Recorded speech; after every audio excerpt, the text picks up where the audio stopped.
My name is Janet McDermott and I am 33. I stay in Rickasie in Glasgow. John's my oldest, John's 15, and then I have Caleb who's 14.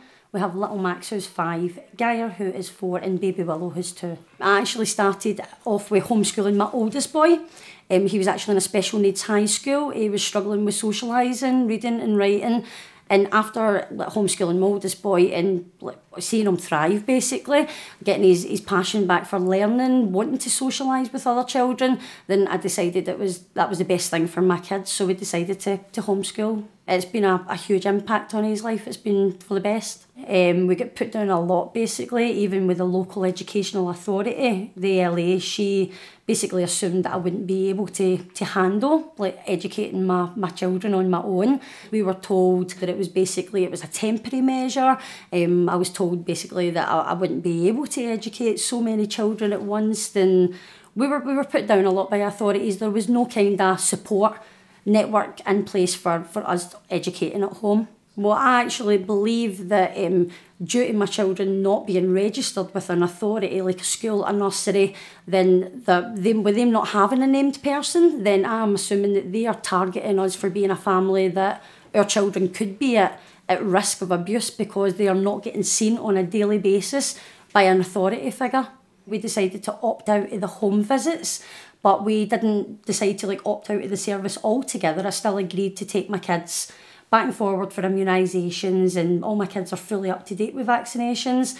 We just decided that not allowing them into my property because they were demeaning me as a mum, and we have had nothing but harassment since. Everything was okay until only the other week we received another letter from other health visitors basically stating what day they were coming out to our house to give, it was actually to give Willow an assessment, but obviously I've contacted them and says that it's not required. It was actually the health visiting team, and that was due to us deciding to opt out of a service it's not mandatory, it's voluntary.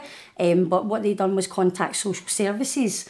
Social services then came out to the house, but due to us being at our home ed meet-up group, there was nobody present in the house, so they actually reported us.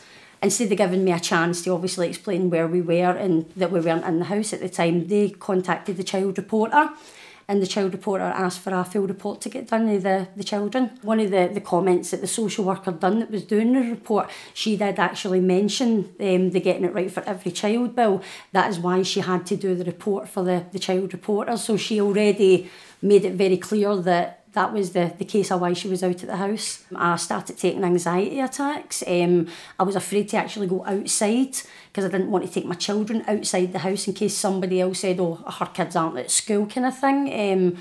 So it was extremely stressful.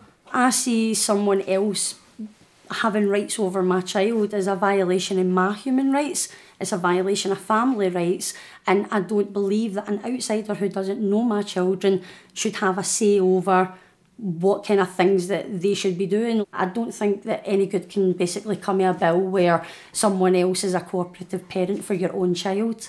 I do feel that we have already been victims of the named person.